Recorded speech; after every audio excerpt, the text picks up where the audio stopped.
Hello friends, स्वागत है आप सभी का AIT इंस्टीट्यूट में, an institute of Tally learning which is authorise Tally partner from Tally education private limited Bangalore. मैं रहमत खान आप सभी को अगले 10 दिनों में, या यूँ कह लो कि अगले 10 घंटों के अंदर, डेली एक एक घंटे की वीडियोस के अंदर आपको मैं टेली अकाउंटिंग का क्रैश कोर्स सिखाने जा रहा हूँ। इस कोर्स को कंप्लीट करके आप अपनी लाइफ को बदल सकते हैं। इस कोर्स को कंप्लीट करने के बाद आप एक perfect accounts executive, accounts assistants, बल्कि अकाउंट्स मैनेजर भी बन सकते हैं। बिल्कुल स्टार्टिंग से, बिल्कुल ज़ीरो से एंड तक मैं सिखाऊंगा आप सभी को। बस ज़रूरत है एक ही क्लास की कंप्लीट वीडियोस को देखने की और अच्छे से समझने की। किसी भी तरीके का अगर आपको कोई भी डाउट्स होता हो तो आप कमेंट्स बॉक्स में ज़रूर लिखें। तो चलिए स्टार्ट करते हैं। जैसा कि मैंने आप सभी को कहा कि स्टार्टिंग से, बिल्कुल ज़ीरो से मैं सिखाऊंगा आप सभी को।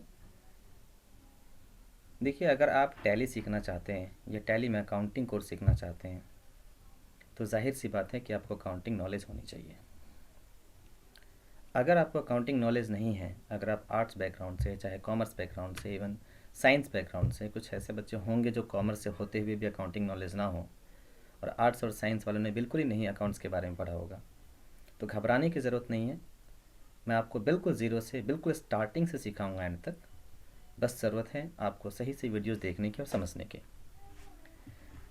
तो सबसे पहले टैली को समझते हैं कि टैली क्या है। टैली जो है एक अकाउंटिंग सॉफ्टवेयर है। किसी भी बिजनेस के अकाउंट्स को मेंटेन करने के लिए, इलेक्ट्रॉनिक सिस्टम पे अकाउंट्स को मेंटेन करने के लिए हमें एक सॉफ्टवेयर की ज़रूरत पड़ती है। इवन अगर आप अपने मोबाइल के अंदर व्हाट्सएप यूज़ करना चाहते हैं तो आपको व्हाट्सएप का एप्लीकेशन डाउनलोड करना होगा। अगर आपको नेट पर सर्च करना है तो गूगल क्रोम या फिर कोई भी ऐसा ब्राउज़र डाउनलोड करना होगा। पिक्चर क्लिक करने के लिए कैमरा का ऐप होना चाहिए। सॉन्ग सुनना है तो कोई मीडिया प्लेयर होना चाहिए। मतलब अगर आप किसी भी काम को करना चाहते हैं किसी भी इलेक्ट्रॉनिक डिवाइस के अंदर, तो ज़रूरत है कि उस टाइप की सॉफ्टवेयर आपके पास हो। तो इसी तरीके से अगर हम किसी बिज़नेस, किसी फर्म, किसी व्यवसाय का अकाउंट्स मेंटेन करना चाहते हैं, उसका हिसाब किताब रखना चाहते हैं सिस्टम के अंदर, कंप्यूटर सिस्टम के अंदर, तो कंप्यूटर सिस्टम के अंदर हमारे पास एक सॉफ्टवेयर होना ज़रूरी है, और वो सॉफ्टवेयर है टैली। टैली के अलावा भी बहुत सारे सॉफ्टवेयर हैं जिसके अंदर हम अकाउंट्स को मेंटेन कर सकते हैं, लेकिन आज की डेट में 70% इंडस्ट्रीज जो है वो टैली को एज अकाउंटिंग पर्पज़ के लिए यूज़ करती है। अकाउंटिंग ही नहीं बल्कि टैक्सेशन पर्पज़ के लिए भी टैली को यूज़ किया जाता है। तो टैली के अंदर अकाउंट्स मेंटेन किया जाता है। टैली के अंदर क्या मेंटेन होता है? अकाउंट्स मेंटेन होता है, साथ साथ इन्वेंट्री भी, साथ साथ टैक्सेशन भी कर सकते हैं। फिलहाल अकाउंटिंग की हम बातें कर रहे हैं। टैली के अंदर अकाउंट्स किसका मेंटेन किया जाता है? किसी न किसी बिजनेस का। इट मीन्स अगर हम टैली सीखना चाहते हैं तो हमें अकाउंटिंग नॉलेज होनी चाहिए। और अकाउंट्स किसका मेंटेन किया जाना है? बिजनेस का। तो सबसे पहले हमें बिजनेस के बारे में भी पता होना चाहिए स्टार्टिंग से। तो पहले मैं आपको बिजनेस के बारे में बताऊंगा, फिर अकाउंटिंग सिखाऊंगा, देन अकाउंट्स को टैली में कैसे मेंटेन किया जाएगा ये भी हम सीखेंगे। ठीक है, तो आइए हम बातें करते हैं बिजनेस के बारे में। ठीक है, बिजनेस क्या है? बहुत लोग चाहते हैं, आप भी चाहते हैं कि आपका एक बिजनेस हो, लेकिन हकीकत यह है कि आपसे बिजनेस की डेफिनेशन पूछा जाए कि एक्चुअली बिजनेस है क्या, डिफाइन कीजिए, तो बहुत सारे ऐसे बच्चे होंगे जो बिजनेस की एग्जैक्ट डेफिनेशन नहीं बता पाएंगे, जो कि बहुत ही आसान है। तो बिजनेस है क्या? कोई भी ऐसा काम एक इंसान करता है अपनी लाइफ के अंदर, वो काम इसलिए करता है कि उस काम से उसको प्रॉफिट हो, और वो प्रॉफिट रेगुलर बेसिस पे हो। हाँ, इस बात का भी ध्यान रखना है कि उद्देश्य तो प्रॉफिट का होना चाहिए, मोटिव प्रॉफिट का होना चाहिए, लेकिन रिस्क लॉस का भी लेना पड़ेगा। तो इस काम को, इस एक्टिविटीज़ को हम क्या बोलते हैं? बिजनेस बोलते हैं। कोई भी ऐसा काम किसी भी पर्सन के द्वारा किया गया इस उद्देश्य से कि उसको प्रॉफिट हो, रेगुलर बेसिस पे हो, लॉस का रिस्क लेते हुए, तो उस काम को हम बिजनेस बोलते हैं। अगर आप डेफिनेशन में लिखना चाहते हैं तो इस तरीके से लिख सकते हैं। तो ये है बिजनेस की definition. Any financial activities done by a person on regular interval with a motive to earn profit and also bear the risk of loss is called business. कोई भी ऐसा काम किसी भी पर्सन के द्वारा किया गया, रेगुलर बेसिस पे किया गया हो, इस उद्देश्य से कि उसको प्रॉफिट हो, साथ साथ रिस्क लॉस का भी लेना होगा, और इसी को ही हम बिज़नेस बोलते हैं। लेकिन देखिए, सबका जो तरीका है ना पैसा कमाने का, वो अलग अलग है। जैसे मेरा प्रोफेशन है, मेरा काम है कि टीच करके पैसा कमाना। हो सकता है कि आप में से कुछ लोग अपना बिजनेस करके बैठे हो, चाहे वो राशन की दुकान हो, चाहे कपड़े की, चाहे मोबाइल की, जिसमें आप किसी चीज़ों को खरीद करके बेचते हैं। बहुत सारे लोग हैं जो अपनी मैन्युफैक्चरिंग फैक्ट्री ओपन करके बैठे हुए हैं, वो भी पैसा कमा रहे हैं। तो ये अलग अलग लोगों के तरीके हैं पैसा कमाने के। इन तरीकों को हम बोलते हैं बिजनेस टाइप्स। बेसिकली बिजनेस बहुत सारे टाइप्स के होते हैं, बट मेन अगर हम बात करें तो 3 टाइप्स के बिजनेस होते हैं। पहला है ट्रेडिंग बिजनेस, दूसरा है मैन्युफैक्चरिंग बिजनेस, और तीसरा है service providing business. Trading, manufacturing और सर्विस प्रोवाइडिंग। देखिए मैं लिखता हूँ यहाँ पे बिजनेस, आप इसको टाइप्स बोल दें या फिर आप बिजनेस के नेचर भी बोल सकते हैं। ठीक है, तो सबसे पहला है ट्रेडिंग बिजनेस, दूसरा है मैन्युफैक्चरिंग बिजनेस, और तीसरा है सर्विस प्रोवाइडिंग बिजनेस। ठीक है, ट्रेडिंग का मतलब होता है खरीदना और बेचना। दुकानदार क्या करते हैं, चीज़ों को खरीदते हैं और फिर मार्केट में बेच देते हैं।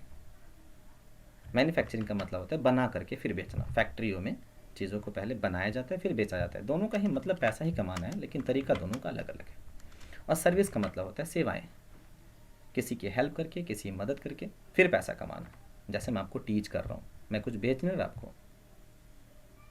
एक डॉक्टर जो है अपने हॉस्पिटल के अंदर पेशेंट की हेल्प करता है, मदद करके फिर पैसा कमाता है। ड्राइवर जो है लोगों को यहाँ से वहाँ तक ड्रॉप करता है, वो लोगों की हेल्प कर रहा है, वो भी उसका बिजनेस ही है, बट ये तरीका अलग है, जिसमें किसी चीज़ों को खरीदा या बेचा नहीं जाता, लोगों की हेल्प करके फिर पैसा कमाया जाता है। तो ये 3 जो है बिज़नेस के अलग अलग टाइप्स हैं। इसके अलावा अगर हम बात करें बिज़नेस के स्टेटस की, या यूँ कह लो बिज़नेस लेवल, तो बिज़नेस के डिफरेंट डिफरेंट लेवल होते हैं। लेवल मतलब बिज़नेस के स्तर। बहुत सारे लोग बिज़नेस करते हैं, सबका अपना अपना लेवल होता है।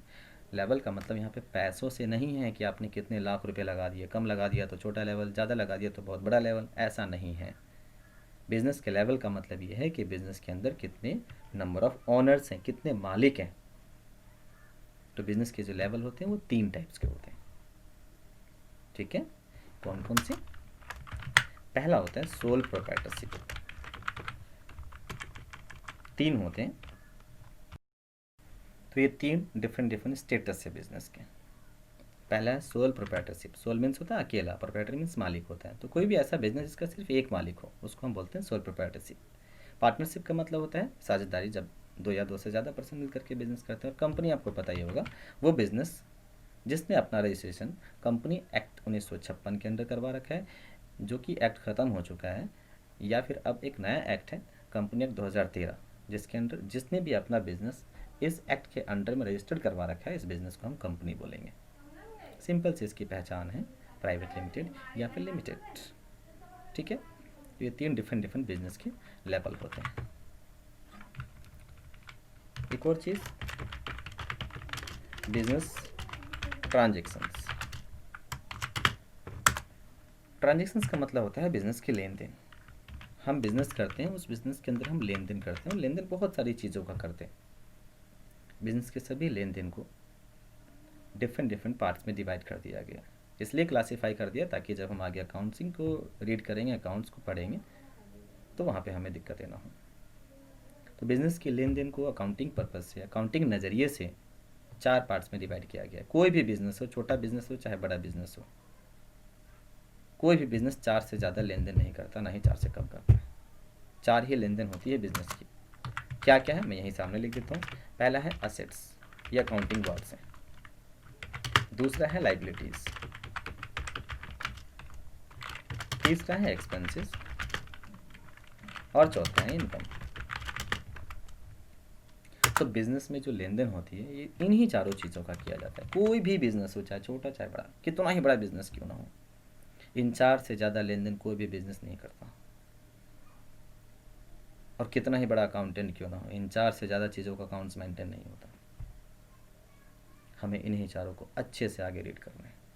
असेट्स का मतलब होता है संपत्ति, जिस चीज़ के हम मालिक हो। लायबिलिटीज़ का मतलब होता है कर्ज, जो हमें इन फ्यूचर किसी को रिटर्न करना हो। दायित्व, जिम्मेदारी, जो हमें लौटाना हो।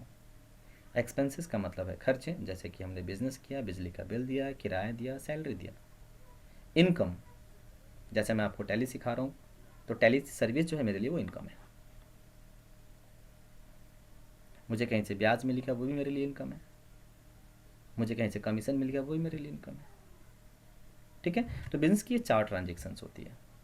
अभी मैंने आप सभी को सिर्फ और सिर्फ किसके बारे में बताया, ओनली अबाउट बिजनेस। बट आप देख सकते हैं कि हमें सीखना तो टैली है, बट हम सीख क्या रहे हैं, बिजनेस। क्योंकि टैली के अंदर अकाउंट्स किसका मेंटेन होगा, किसी न किसी बिजनेस का। इसलिए पहले हमने किसके बारे में रीड किया, बिजनेस के बारे में। अब मैं आगे आपको बताऊंगा कि अकाउंट्स एक्चुअली क्या होता है, अकाउंटिंग किस तरीके से मेंटेन किया जाता है, अकाउंट्स को टैली में कैसे मेंटेन किया जाएगा, ये सब बातें। इन चीज़ों को पहले हम मैनुअली पढ़ेंगे, उसके बाद प्रैक्टिकली। ठीक है, तो अब बात करते हैं अकाउंटिंग की। किसकी, अकाउंटिंग की। ठीक है, तो अकाउंटिंग क्या है देखते हैं। अकाउंटिंग का मतलब होता है लेखा जोखा, किसी भी बिजनेस के हिसाब किताब को मेंटेन करके रखना, लेकिन हाँ, सिस्टमैटिक तरीके से अकाउंट्स को मेंटेन करना, रूल्स एंड रेगुलेशन से अकाउंट्स को मेंटेन करना। अकाउंट्स तो कोई भी मेंटेन कर सकता है, लेकिन अकाउंटेंट का मतलब क्या है, रूल्स एंड रेगुलेशंस। तो अकाउंटिंग हिसाब किताब तो मेंटेन करना है, बट एक सिस्टमैटिक तरीके से। वो सिस्टमैटिक तरीका क्या है, वो तरीका हमें पता होना चाहिए। तो समझाता हूँ मैं आपको एक सिंपल से डेफिनेशन से। मान लीजिए आपके पास एक बिजनेस है, चाहे वो बिजनेस छोटा हो या बड़ा हो, वो मैटर नहीं करता। अगर आपके पास कोई बिजनेस है, आप उस बिजनेस का अकाउंट्स मेंटेन करना चाहते हैं, हिसाब किताब रखना चाहते हैं, तो कैसे रखेंगे। सबसे पहले आप कुछ चीज़ें खरीदेंगे। जब भी आप कोई चीज़ खरीदेंगे तो उसको आप लिखेंगे कि आपने क्या खरीदा, किससे खरीदा, कितना खरीदा, आपने लिख लिया। जब आप बेचोगे तब भी आप लिखोगे किसको कितना क्या बेचा। जब आप किसी से पैसा लेंगे तो भी आप लिखेंगे, जब आप किसी को पैसा देंगे तो भी आप लिखेंगे।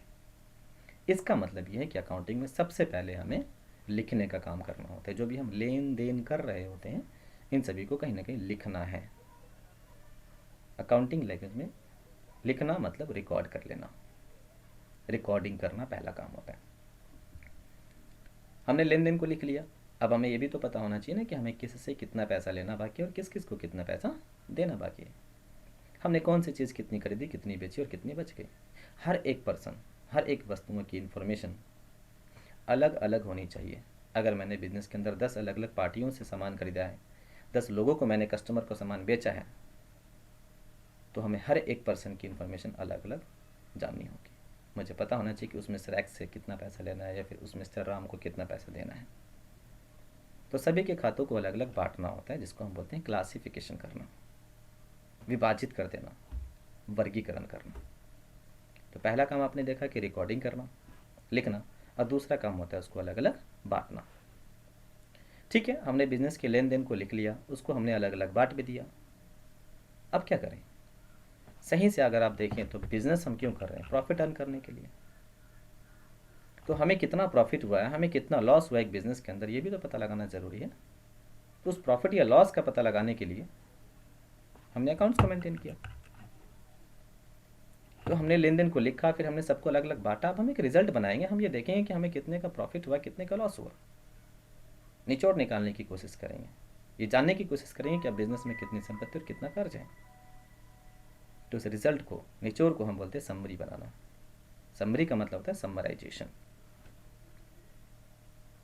तो सही मायने में अकाउंटिंग की डेफिनेशन में इन 3 बातों को हमें समझने की ज़रूरत है कि सबसे पहले हमें बिजनेस के लेन देन को लिखना है, रिकॉर्डिंग करना है। उसके बाद फिर हमें सबको अलग अलग बांटना है, क्लासीफाई या क्लासिफिकेशन।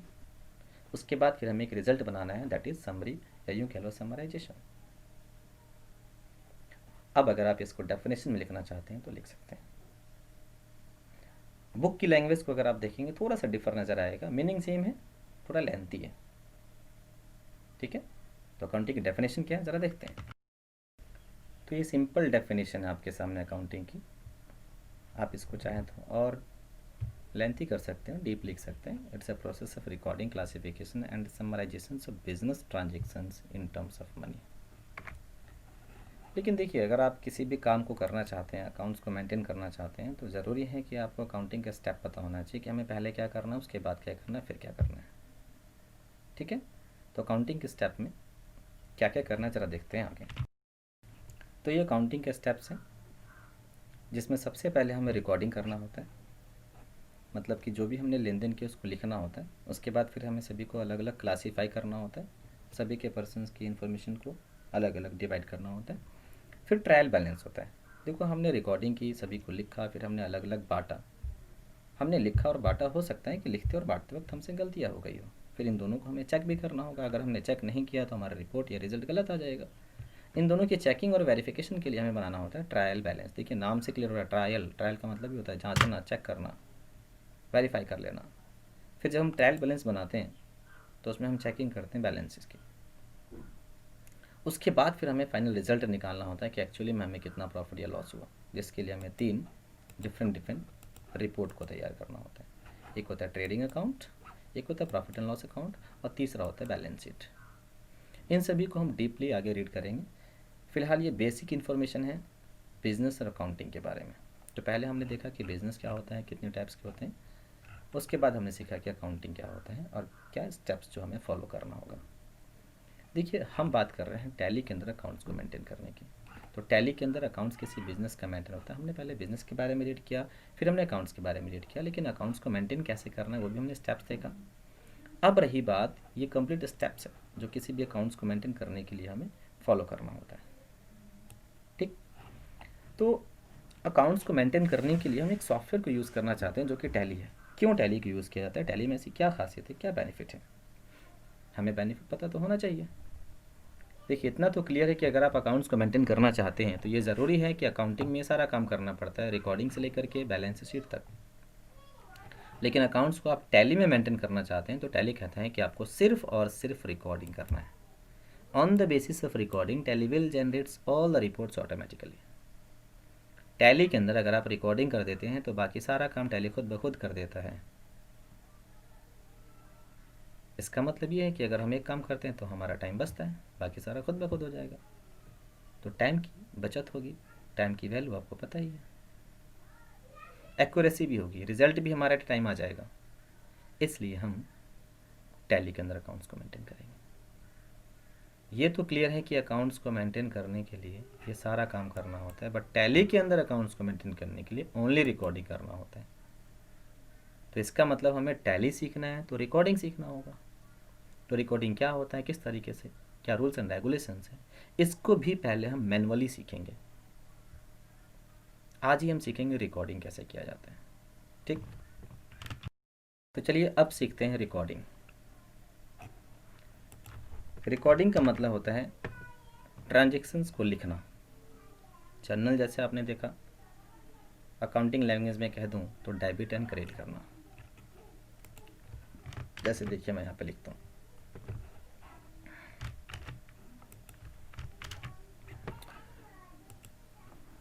लिखना किसको लिखना, बिजनेस के लेन देन को लिखना।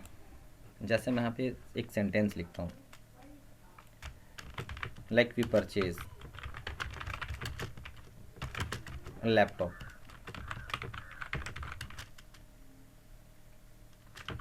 of rupees 40,000 from Mr. Rahul. So this is a simple transactions। ये एक लेन देन है। हमने अपने बिजनेस के लिए एक लैपटॉप परचेज किया 40,000 रुपये का। अब ये लेन देन है, इसको हमें लिखना है। क्या ये लिखा नहीं है? अगर ये लिखा है तो इसको हम दोबारा क्यों लिखें? सही मायने में ये जो लिखा हुआ है ये अकाउंटिंग की लैंग्वेज में नहीं लिखा हुआ है, ये हमारी लैंग्वेज में इसको पढ़ करके हम समझ पा रहे हैं, अकाउंट्स इसको नहीं समझ पा रहा। अकाउंट्स कहता है कि जो भी आपने लिखा है इसको अकाउंटिंग लैंग्वेज में दोबारा से लिखो, मतलब कि इसको सिंपल से 2 शब्दों में बयां करना। ये कहानी लिखी हुई है। अकाउंट्स का कहना है कि लेन देन के सिर्फ 2 पक्ष होते हैं, लेन देन के 2 साइड होते हैं। हमें बस बता दो कि इसमें से वो कौन से 2 साइड है, एक लेफ्ट और एक राइट। इस सेंटेंस में से हमें एक चीज़ को लेफ्ट में रखना है, दूसरे को राइट में रखना है। क्या लेफ्ट में आएगा, क्या राइट में आएगा, ये हमें पता होना चाहिए। लेफ्ट को डेबिट बोला गया और राइट को क्रेडिट बोला गया। तो हमें इस सेंटेंस में से, इस ट्रांजैक्शन में से 2 वर्ड को पिक करना है। कितने वर्ड को पिक करना है? 2 वर्ड को पिक करना है। और एक को हमें डेबिट साइड में लिख देना है और एक को हमें क्रेडिट साइड में लिख देना है। ये दो साइड्स हैं। इस सेंटेंस में से हमें एक वर्ड को डेबिट के सामने लिखना है और एक वर्ड को हमें क्रेडिट के सामने लिखना है। यहाँ पे लिखना है। यहाँ पे क्या लिखा जाए, लिखना इसी में से है, बट क्या लिखा जाए यही हमारे लिए एक समस्या है, यही हमारे लिए प्रॉब्लम है।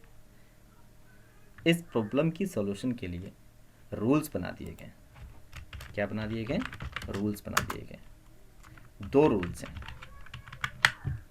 एक है गोल्डन, गोल्डन को ही ट्रेडिशनल बोला जाता है।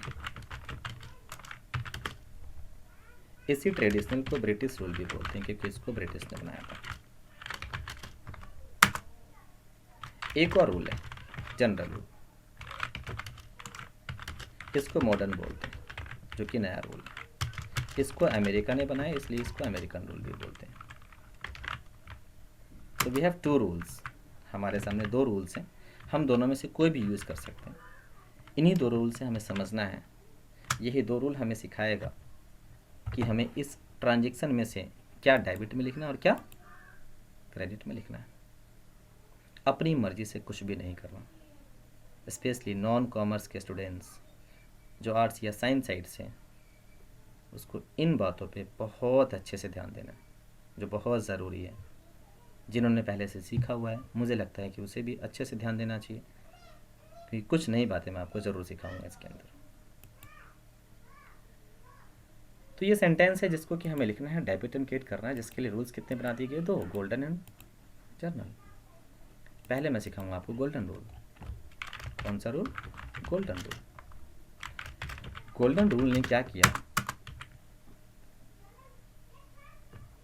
बिजनेस के अकाउंट्स को टू पार्ट्स में डिवाइड कर दिया, या यूँ कह लो कि बिजनेस में जितनी भी ट्रांजेक्शन्स है उसको रिकॉर्ड करने के पर्पज से टू पार्ट्स में डिवाइड कर दिया।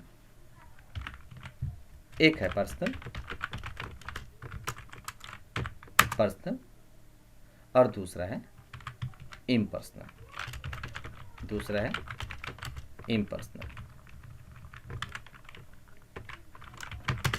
ठीक, पर्सनल और इम्पर्सनल। इस इम्पर्सनल में दो पार्ट हैं,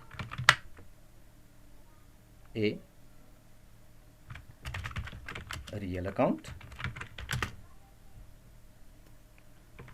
और दूसरा नॉमिनल अकाउंट। सही मायने में कहूँ तो हमें गोल्डन रूल को सीखने के लिए तीन रूल समझना है: personal account, real account and nominal account. इस तीन रूल से हम ये समझ पाएंगे, सीख पाएंगे कि क्या डेबिट होता है और क्या क्रेडिट होता है, किस बिहाफ पे होता है। ठीक है,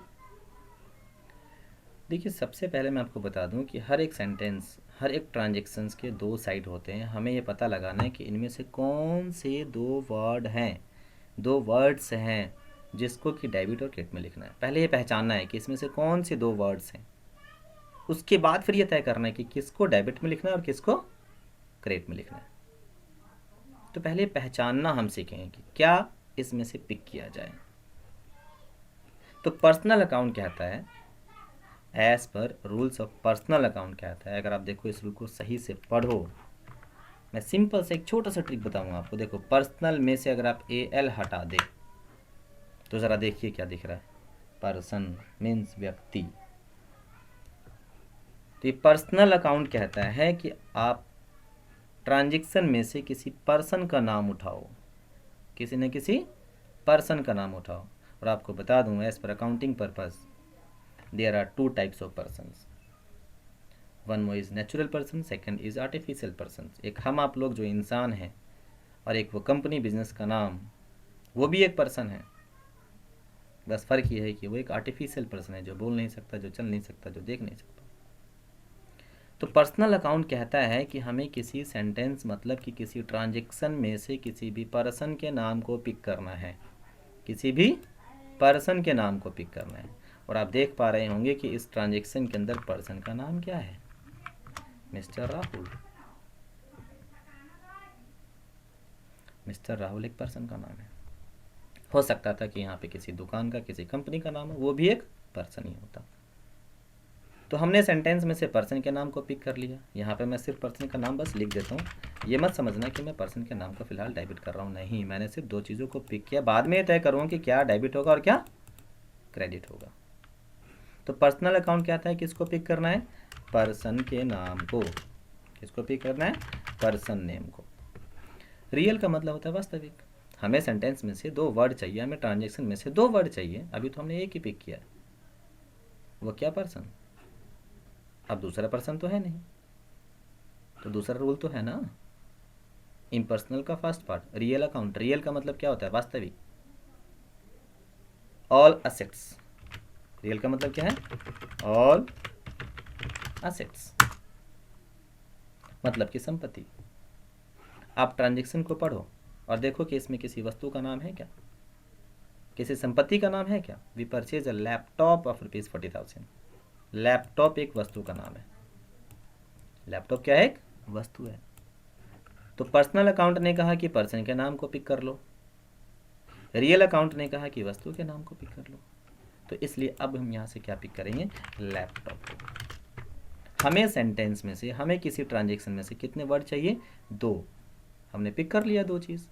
पर्सनल अकाउंट ने कहा कि पर्सन को पिक करो, हमने मिस्टर राहुल को पिक कर लिया। रियल अकाउंट ने कहा कि असेट्स को पिक करो, हमने लैपटॉप को पिक कर लिया।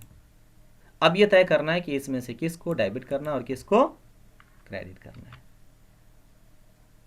ये बाद में हम तय करेंगे, पहले सिर्फ पिक करना सीखेंगे। क्लियर। एक और एग्जांपल मैं लिखता हूं आपके सामने, जैसे की तरह आगे बढ़ते हैं। यहां पे मैंने लिखा again paid cash to mister Rahul, ₹40,000।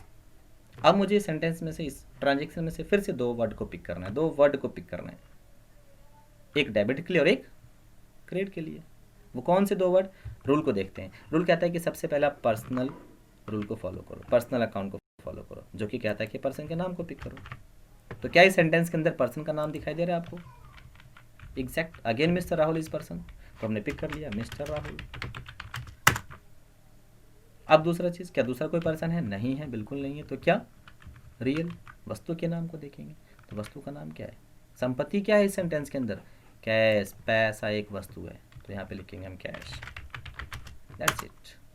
ये जो ₹40,000 है, यहाँ भी पीछे ₹40,000 था, that is not a cash. वो मनी मेजरमेंट है कि हमने इतना रुपया दिया है। This is assets, cash is assets. तो हमने सेंटेंस में से दो वर्ड को पिक कर लिया। फिर से यहाँ एक सेंटेंस लिखता हूँ, we sold laptop to mister Varun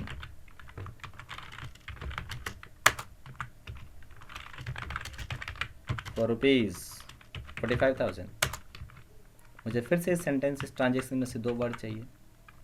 again you can say that mister Varun is a person and laptop is what, an assets. Clear है। एक और सेंटेंस में लिखता हूं, यहां लिखता हूं नीचे,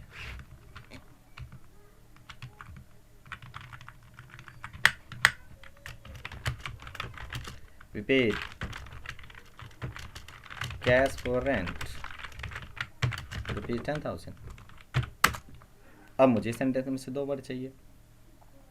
ठीक है, मुझे दिखाई दे रहा है कि कैश क्या है, एक कैश एक असेट्स है। अब दूसरी चीज़ क्या, वी कोई पर्सन नहीं है, अपना नाम कभी भी नहीं लिखते। पेड, ना तो ये पर्सन है, ना ये रियल है, ना ही नॉमिनल है।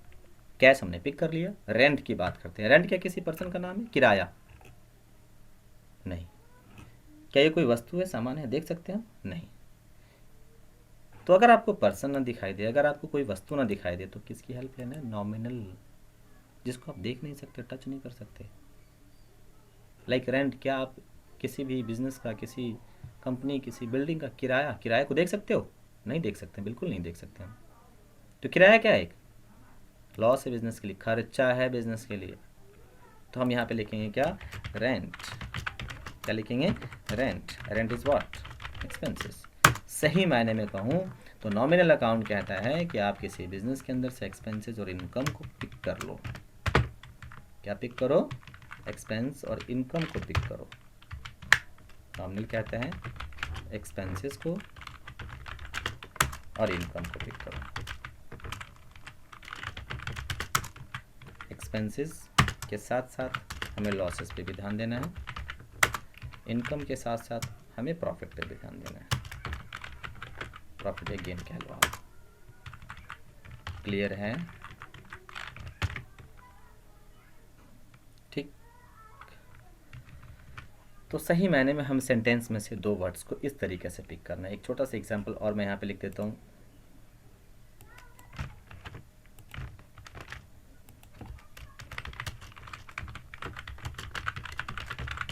We paid commission ₹3,000 by check। आप देख पा रहे हैं कि कमीशन, हमने किसी को कमीशन दिया तो हमारे लिए ये कमीशन क्या है, खर्चा है। हम किसी को क्या दे रहे हैं, चेक दे रहे हैं, तो चेक क्या है, एक वस्तु है। क्लियर है। अब मुझे we received cheque of ₹2,000 for interest. ठीक है, तो हमें ब्याज का कहीं से पैसा मिला, तो चेक क्या है, तो चेक एक एसेट्स है और इंटरेस्ट ब्याज क्या है, एक दिस इज इनकम। मुझे ब्याज मिला है ना, ब्याज हमने किसी को दिया नहीं है ना। अगर हम ब्याज किसी को दे रहे तो हमारे लिए खर्चा है, लेकिन हमें ब्याज मिला है तो इनकम है। तो इस तरीके से हमें किसी भी सेंटेंस में से, किसी भी ट्रांजेक्शन में से दो वर्ड को पिक करना है। अभी हमने सिर्फ पिक करना सीखा है, अब ये तय करना सीखेंगे कि क्या डेबिट होगा और क्या क्रेडिट होगा। ये तय है, ये फिक्स है कि किसी भी ट्रांजेक्शन में से जिन दो ट्रांजेक्शन को, जिन दो वर्ड को हमने पिक किया है, उसमें से एक को डेबिट करना और दूसरे को क्रेडिट करना। हर एक ट्रांजेक्शन के अंदर से हमने दो वर्ड को पिक किया, अब एक को डेबिट करना, दूसरे को क्रेडिट करना, एक को डेबिट करना, दूसरे को क्रेडिट करना। इन दो में से एक को डेबिट करेंगे, दूसरे को हम क्रेडिट करेंगे। किसको डेबिट करना है, किसको क्रेडिट करना है, इसके लिए भी हम इसी रूल को समझेंगे। क्लियर, ठीक है। तो हमने सेंटेंस में से आपने देखा कि या किसी भी ट्रांजेक्शन में से दो दो वर्ड को पिक कर लिया। जैसे कि हमने इस ट्रांजेक्शन में से मिस्टर राहुल और लैपटॉप को पिक किया है, इधर इस ट्रांजेक्शन में से हमने राहुल और कैश को पिक किया है। तो डिफरेंट डिफरेंट ट्रांजेक्शन में से हमने टू वर्ड्स को पिक किया। ठीक है, अब उसमें से एक को डेबिट करना है और एक को क्रेडिट करना है, जैसे कुछ ट्रांजेक्शन्स नीचे भी है। ठीक है, तो थोड़ा ध्यान रहे, देखते हैं यहाँ रूल को। बॉटम से मैं स्टार्ट करता हूँ। आपने देखा कि personal account, real account and nominal account, ये तीन डिफरेंट रूल्स है, गोल्डन रूल के पार्ट्स हैं। आपने सेंटेंस में से एक्सपेंसेस को, इनकम को पिक किया, असेट्स को पिक किया, पर्सन को पिक किया। सबसे पहले आप सेंटेंस में देखो कि क्या कोई एक्सपेंस या इनकम तो नहीं है। अगर सेंटेंस में आपने किसी भी ट्रांजेक्शन में अगर आपने खर्चों को पिक किया है, बिना सोचे समझे आप उसको डेबिट करोगे। No if, no but, no need to find out the meaning, दिया, लिया, आया, गया, डजेंट मैटर, अदरवाइज परेशानियां हो जाएंगी आपके लिए। बस इतना सोचो कि क्या हमारे बिजनेस के लिए कोई खर्चा है। जैसे कि यहाँ पे इस एग्जांपल में देखेंगे, किराया जो है एक एक्सपेंस है, रेंट जो है एक खर्चा है बिजनेस के लिए। तो ये खर्चा है, तो आपको बस इसे क्या कर देना है, डेबिट कर देना है। खर्चों को हमें क्या करना है, डेबिट कर देना है। Debit all expenses and losses. कोई भी एक्सपेंस हो या लॉस हो, उसको हमेशा डेबिट करना है बिजनेस के लिए अगर खर्चा है तो। देखो, हालांकि हमारा खर्चा किसी और के लिए इनकम है, किसी और का खर्चा हमारे लिए इनकम है, लेकिन हमें अपने नज़रिए से सोचना है। अपने का मतलब कि हमें अपने बिजनेस के नज़रिए से सोचना है। जैसे कमीशन एक्सपेंस है तो इसे भी हमें क्या कर देना है, डेबिट। इंटरेस्ट, ब्याज एक इनकम है, इनकम को हम लाइफ टाइम करेंगे क्रेडिट। इनकम को हम क्या करेंगे, credit. All income and profit will be always credit, और एक्सपेंस को डेबिट। तो किसी भी ट्रांजैक्शन के अंदर अगर आपने एक्सपेंस को या फिर आपने इनकम को पिक किया है तो उसमें सोचने की ज़रूरत नहीं है। एक्सपेंस है तो डेबिट कीजिए, इनकम है तो क्रेडिट कीजिए। सोचना है आपको थोड़ा सा, अगर आपने किसी असेट्स को पिक किया है तो थोड़ा सा सोचना है, ज़्यादा नहीं, बिल्कुल थोड़ा सा सोचना है। जैसे कि कैश एक असेट्स है, चेक असेट्स है, चेक असेट्स है। अब ऊपर देखेंगे ट्रांजैक्शन के अंदर तो लैपटॉप असेट्स है। तो अगर कहीं असेट्स हैं तो फिर हमें ये तय करना है, हमें ये देखना है, इस ट्रांजैक्शंस को पढ़ करके ये पता लगाना है कि वो जो वस्तु है, वस्तु हमारे बिजनेस में आई है या फिर हमारे बिजनेस से गई है। कोई भी वस्तु अगर आप उसका लेन देन करेंगे, किसी भी असेट्स का अगर आप लेन देन करेंगे तो जाहिर सी बात है कि वस्तु या तो आएगी या फिर जाएगी। अगर वस्तु आई है तो डेबिट कीजिए, अगर वस्तु गई है तो क्रेडिट कीजिए। जैसे यहाँ पे लैपटॉप एक असेट्स है, लैपटॉप क्या है, एक असेट्स है। अब ये लैपटॉप असेट्स तो है, अब मैं इस लैपटॉप को डेबिट करूं या फिर क्रेडिट, तो यहाँ से हमें देखना है कि लैपटॉप एक असेट्स है, असेट्स इन मतलब कि बिजनेस में आया है या फिर बिजनेस से गया। तो हमने देखा वी परचेज है लैपटॉप, हमने खरीदा है लैपटॉप, तो इसका मतलब कि वस्तु हमारे बिजनेस में आई है। जब भी वस्तु आएगी, इन होगी, तो हमें क्या करना है, डेबिट कर देना है। क्या कर देना है, डेबिट कर देना है। अब इसमें लैपटॉप डेबिट हो गया तो राहुल क्या होगा, तो राहुल एक पर्सन है, इसके लिए हम पर्सन का रूल फॉलो करेंगे। क्लियर है, आगे बढ़ते हैं। अभी मैं सिर्फ असेट्स की बात कर रहा हूं। जैसे कि कैश, कैश क्या है आपको मैंने पहले ही बताया था, कैश एक वस्तु है। चाहे हम पैसा दे रहे हो चाहे पैसा ले रहे हो, पैसा हमेशा वस्तु है। तो कैश एक असेट से, अब मुझे फिर से ये तय करना है कि कैश को डेबिट किया जाए या फिर क्रेडिट। कैश क्या है, एक असेट्स है, तो इसके लिए हमें कौन से फॉर्मूले पे जाना है, असेट्स पे। अब ये देखना है कि वस्तु हमारे पास आई है कि गई है। तो पैसा आया कि गया, पढ़ते हैं सेंटेंस को। We paid cash to mister Rahul, हमने पैसा राहुल को दिया है, कैश हमारे पास से गया है। कैश एक वस्तु है, हमने दे दिया तो हमारे पास से आउट हो गया, गया। तो असेट्स जब भी हमारे पास से आउट होगा तो हम उसे क्या करेंगे, क्रेडिट। इट मीन्स हम कैश को क्या करेंगे, क्रेडिट। राहुल को क्या किया जाएगा, ये बात की बात है। We sold a laptop to mister Varun, laptop हमने बेचा है। अगेन रिमेंबर दैट कि लैपटॉप क्या है, एक असेट्स है। लैपटॉप एक असेट्स है। अब इस लैपटॉप को हमें डेबिट करना है कि क्रेडिट। लैपटॉप एक असेट्स है, लैपटॉप हमारे पास आया कि गया, तो हमने बेचा है तो क्या हुआ, गया, गया तो क्या करेंगे, क्रेडिट। बिजनेस से गया लैपटॉप तो हम क्या करेंगे, क्रेडिट। हर एक सेंटेंस में, हर एक ट्रांजेक्शन में आपने दो वर्ड को पिक किया, उसमें से हमने एक को किया डेबिट, दूसरे को किया क्रेडिट। हालांकि कंप्लीट अभी नहीं हुआ है क्योंकि अभी हमने दो रूल कंप्लीट किया है, एक नॉमिनल का और एक रियल का। नॉमिनल में इस बात को तय किया जाता है कि अगर कोई खर्चा है तो डेबिट कर देंगे, अगर कोई इनकम है तो प्रॉफिट कर देंगे, बिना किसी फालतू एक्स्ट्रा माइंड को यूज़ किए हुए। अगर कहीं किसी सेंटेंस के अंदर असेट्स हैं, वस्तु का नाम है, तो फिर ये देखना है कि वो वस्तु हमारे बिजनेस में आई है या फिर वस्तु हमारे बिजनेस से गई है। अगर वस्तु बिजनेस में आई है तो डेबिट करना है, वस्तु बिजनेस से गई है तो हमें उस वस्तु के नाम को क्रेडिट करना है। अब रही बात पर्सन की, अब रही बात पर्सन की। जैसे कि फर्स्ट सेंटेंस में था we purchase a laptop of 40,000 from mister Rahul, Rahul से हमने लैपटॉप खरीदा है। राहुल एक पर्सन है, अब मैं इसको डेबिट करूं कि क्रेडिट। कुछ बच्चे क्या करते हैं, जैसे लैपटॉप को डेबिट कर दिया तो राहुल को कर दिया क्रेडिट, क्योंकि एक को डेबिट करना दूसरे को क्रेडिट। बट ऐसा आप प्लीज़ मत करना। हो सकता है कि गलती से आपने लैपटॉप को गलत कर दिया तो राहुल भी तो गलत हो जाएगा ना। इसलिए राहुल एक पर्सन है तो पर्सन का जो रूल कहता है वो हम करेंगे।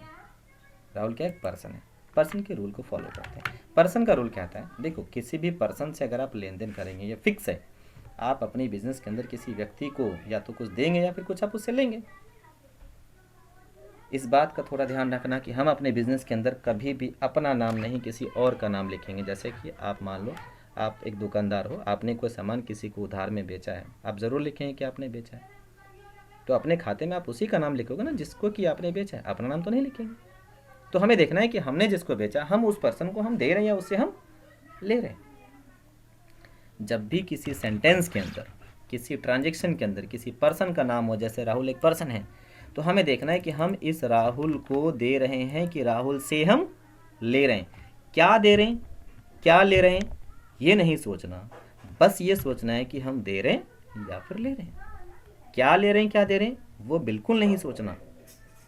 क्या वाली जो बात है ना, वो रियल अकाउंट में बता दी गई है। हमें देखना है पर्सन के नाम को कि हम उस पर्सन को दे रहे हैं या फिर हम पर्सन से ले रहे हैं, क्योंकि हम पर्सन से लेन देन कर रहे हैं। तो मिस्टर राहुल एक पर्सन है, राहुल एक पर्सन है। पर्सन का रूल कहता है कि अगर हम पर्सन को दे रहे हैं तो उसे मतलब कि उस पर्सन के नाम को डेबिट करना है। हम दे रहे हैं तो उस पर्सन के नाम को क्या करना है, डेबिट करना है। अगर हम पर्सन से ले रहे हैं तो उसे क्रेडिट करना है। यहाँ पे सेंटेंस में देखिए, mister Rahul we purchase, we मतलब हमने खरीदा एक लैपटॉप 40,000 का राहुल से हमने लैपटॉप खरीदा। राहुल एक पर्सन है, राहुल एक पर्सन है। अब बताइए, राहुल से हमने लैपटॉप खरीदा है तो राहुल से हम ले रहे हैं या फिर हम राहुल को दे रहे हैं। तो हमने लैपटॉप खरीदा है, इसका मतलब कि हम राहुल से ले रहे हैं, तो उस पर्सन के नाम को, राहुल के नाम को करना है क्रेडिट। कुछ बच्चे ऐसा सोच रहे होंगे कि हमने लैपटॉप खरीदा इसका मतलब कि पैसा दिया तो हम दे भी रहे हैं। नहीं जी, ऐसा नहीं हुआ है। इस सेंटेंस में सिर्फ इतना लिखा है कि हमने खरीदा है, पैसा दे दिया ऐसा नहीं लिखा है। अगर पैसा दे दिया होता तो राहुल का नाम हम लिखते ही नहीं। ये बिजनेस का सिंपल सा एक वसूल है कि आपने सामान किसी से खरीदा और पैसा दे दिया तो नाम क्यों लिखेंगे। तो राहुल एक पर्सन है, हमने पर्सन से खरीदा है, इसका मतलब कि हम पर्सन से ले रहे हैं, तो उसके नाम को क्रेडिट करना है। मतलब कि राहुल के नाम को क्या करना है, हमें क्रेडिट करना है। यहाँ बढ़ते हैं आगे। We paid cash to mister Rahul. अब राहुल को हम पैसा दे रहे हैं। राहुल एक पर्सन है, राहुल एक पर्सन है। पर्सन के नाम को या तो मैं डेबिट करूँगा या फिर मैं क्रेडिट। तो हम पर्सन मतलब राहुल को हम दे रहे हैं कि राहुल से हम ले रहे हैं। यहाँ लिखा है वी पेड कैश, हम पैसा दे रहे हैं, हम दे रहे हैं। दे रहे तो क्या करना है, डेबिट करना है। हम राहुल को क्या कर देंगे, डेबिट कर देंगे। तो आपने देखा कि एक चीज़ डेबिट और दूसरी क्रेडिट, यही तो हमें करना है। इसी को हम बोलते हैं रिकॉर्डिंग करना। This is recording, this is journal entries, this is the base of accounting. ये अकाउंटिंग की बेस है, जड़ है, रीढ़ की हड्डी है ये बिल्कुल। जिस अकाउंटेंट को डेबिट एंड क्रेडिट नहीं पता वो सही मायने में अकाउंटेंट नहीं है। और हकीकत ये है कि बच्चा 11th क्लास में अकाउंटिंग की लाइफ स्टार्ट करता है। महीने, 1.5 महीने, 2 महीने, 6 महीने तक ट्रांजेक्शन्स को रिकॉर्ड करने की कोशिश करता रहता है, फिर भी ये नहीं सीख पाता, अच्छे से नहीं सीख पाता कि डेबिट क्या करना और क्रेडिट कैसे करना है, क्योंकि वो रूल्स को समझता नहीं है, वो सिर्फ याद करते हैं इन चीज़ों को। तो आपसे रिक्वेस्ट है, बार बार मैं रिक्वेस्ट कर रहा हूँ कि जो मैं बता रहा हूँ उसको आप समझने की प्लीज़ कोशिश करो। याद प्लीज़ बार बार मत करना, रट्टा प्लीज़ मत मारना, ठीक है। एक दो एग्जाम्पल और करते हैं। We sold a laptop to mister Varun. Laptop को हमने असेट्स मानते हुए कर दिया था क्रेडिट, क्योंकि लैपटॉप असेट्स बिजनेस से आउट गई। मिस्टर वरुण एक पर्सन है।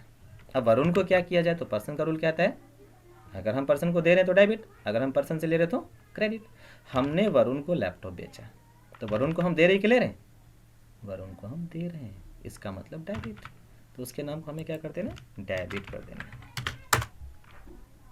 क्लियर। ऐसे ही आगे बढ़ते हैं थोड़ा सा जल्दी।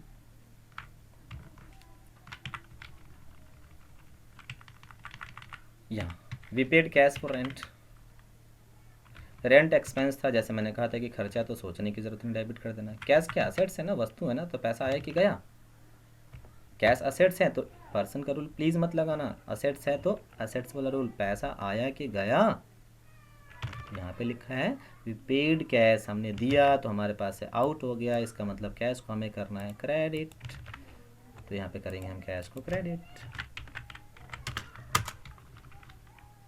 यहाँ कमीशन डेबिट हो गया, तो चेक क्या है, असेट्स है, चेक हमने दिया कि लिया, तो चेक असेट्स है, दिया है गया तो क्या होगा क्रेडिट, इसलिए हमने यहाँ पे क्या कर दिया क्रेडिट।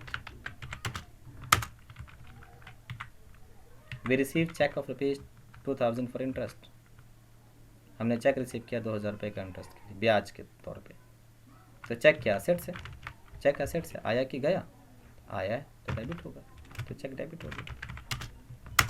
वीडियो को पॉज करके, वीडियो को स्लो करके आप इस रूल्स को अच्छे से एक बार देखेंगे, कोशिश करेंगे समझने की। इसी तरीके की और एग्जांपल्स के लिंक डिस्क्रिप्शन में मैं डाल दूंगा, आप वहाँ से एग्जांपल्स को डाउनलोड कर सकते हैं और भी एग्जांपल्स को आप सॉल्व कर सकते हैं। होप कि आज की क्लास आपको समझ आई होगी। किसी भी तरीके का किसी को कोई प्रॉब्लम हो, कोई डाउट हो, कोई क्वेश्चन हो तो कमेंट सेक्शन में आप कमेंट कर सकते हैं। अपने फ्रेंड्स को, अपने कलीग्स को ये वीडियो ज़रूर शेयर करें। अगर आपको वीडियो अच्छी लगी है तो वीडियो को ज़रूर लाइक करें।